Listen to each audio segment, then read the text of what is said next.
What is going on, guys? Welcome back to another episode of Sloppy Saturdays. We have been saying it every episode. College football just keeps getting closer and closer. And today, as we've been trying to get previews out to you guys, we are getting into rankings now as well. When it comes into 4 weeks out of college football season, we're going to be getting previews and rankings to you guys every episode. But right now, we're just mixing them in. Today, we have a very special episode, especially for the nerds of college football like myself. We ain't going over the top guys in the country. We ain't going over the household names. We're going over 5 breakout quarterbacks that I believe are not talked about enough. And like I just mentioned, I'm not talking about guys in the middle of top 10 lists that could potentially break out. I'm talking about guys that aren't talked about enough. Now, to make this list for me, you really had to have at least one full season pretty much of starting. So I could give you guys that you guys could see their tape. I'm not going to give you a guy that started 2 games that we're just solely breaking out on potential, even though there are those guys that I'm going to mention in this episode as honorable mentions. But we are giving you guys with at least a sample size of college football that you guys could really look at and say, hey, maybe people really aren't talking about these guys enough.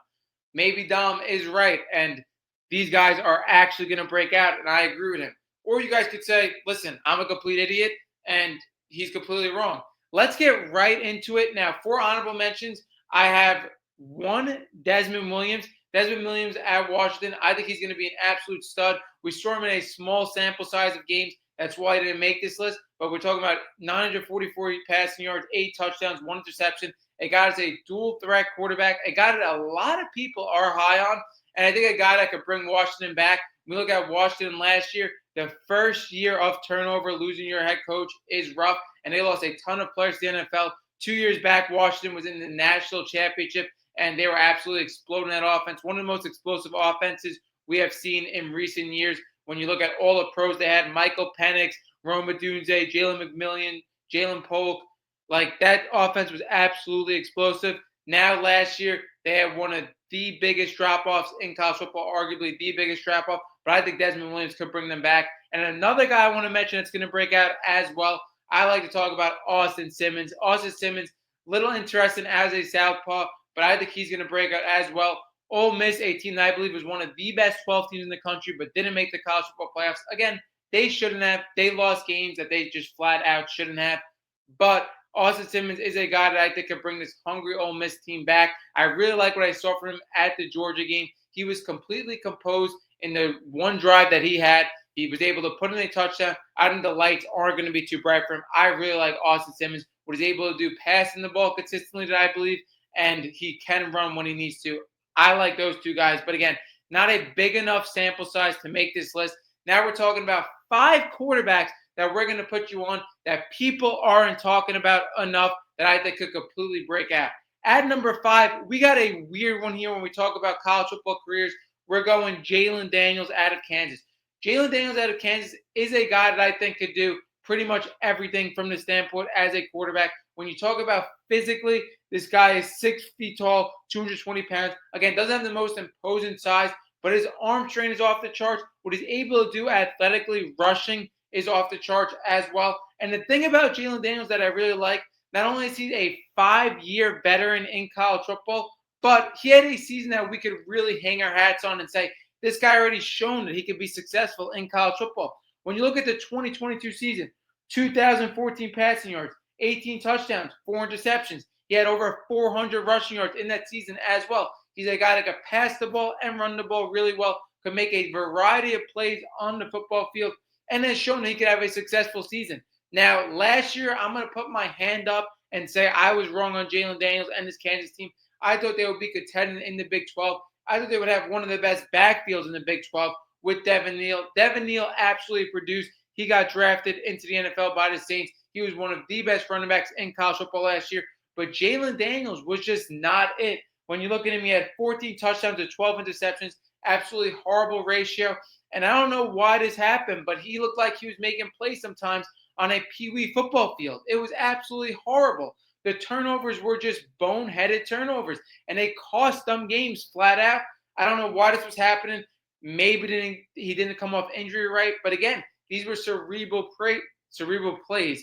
But for Jalen Daniels, I really love his opportunity to break out. Not only is the Big 12 the weakest power conference at the four, so the schedule shouldn't be that difficult, but I love him as a 5-year veteran in college football.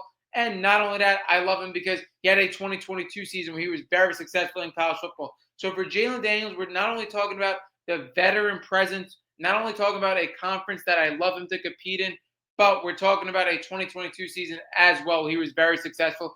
This guy could do it all from a rushing and passing standpoint. He just got to get the turnovers ready, and he got to be more cerebral like he was in 2022.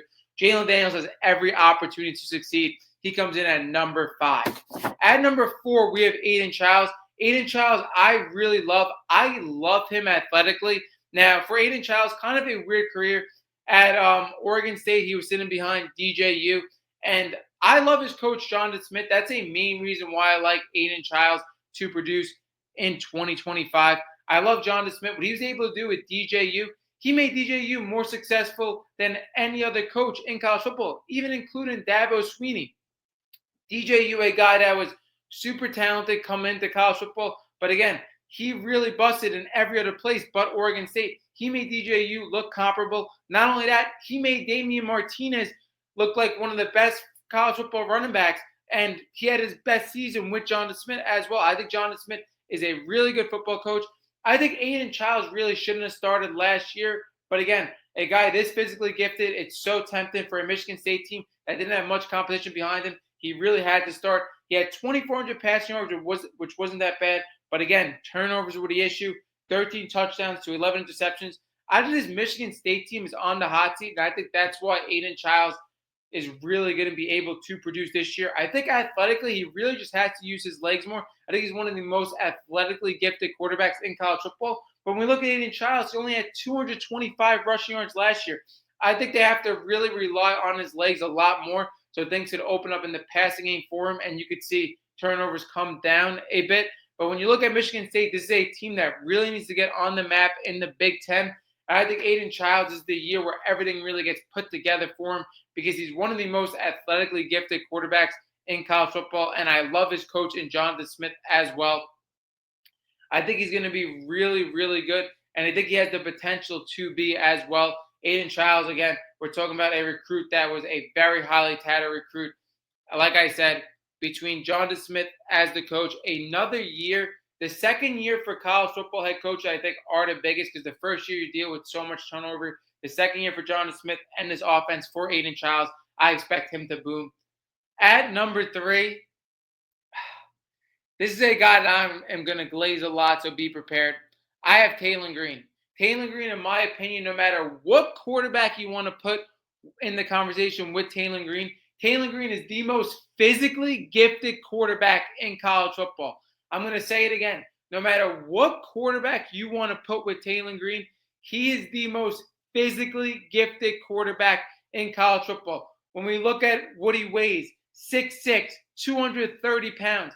The size is absolutely unreal. When you look at his speed, he's one of the most athletically gifted quarterbacks in college football. His arm strength is unreal. Now, for Taylor Green, I don't even think the touchdown interception ratio is something to really get concerned about.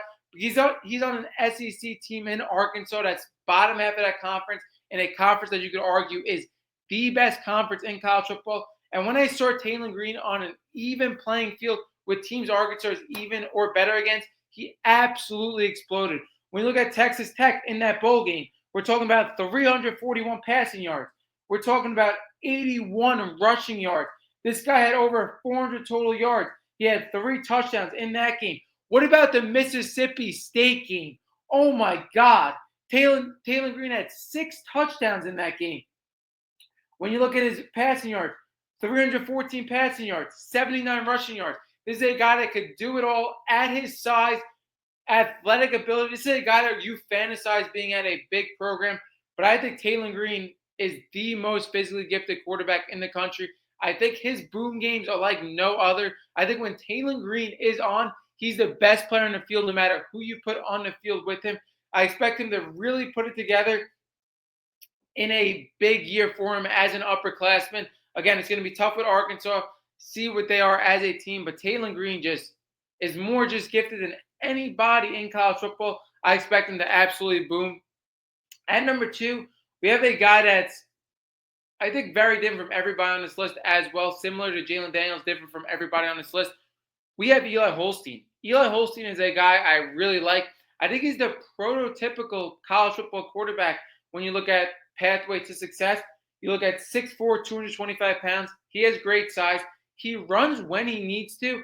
And I think his arm and him cerebral, he really makes good decisions. Last year, 2,225 yards, 17 touchdowns, 7 interceptions. He had a really good year last year. When you look at Pittsburgh in the ACC, they were contending. They were about 7 or 8-0. They were one of the longest undefeated teams in college football, and I think he did really well. A game I really like from him is the UNC game. You look at 381 passing yards, 3 touchdowns. You look at 76 rushing yards, another touchdown there, 4 touchdowns, over 400 yards. He's a guy that, very similar to Nico Iamaleava last year and Dylan Sampson, Eli Holstein is a guy I really want him to take full control of this Pittsburgh team. I feel like Desmond Reed was a guy that was the centerpiece of this Pittsburgh team last year. And again, one of the best running backs in college football, one of the best safety blankets in college football. But Eli Holstein, a guy with, again, like I said, prototypical size, the prototypical quarterback you want in college football, getting another year under his belt into his sophomore year. I think Eli Holstein should absolutely boom. When you look at the pedigree, he was a former Alabama commit. And like I said, he's the prototypical quarterback to succeed in college football. And I expect him to take an even bigger jump. I expect him to take full reins of this Pittsburgh offense.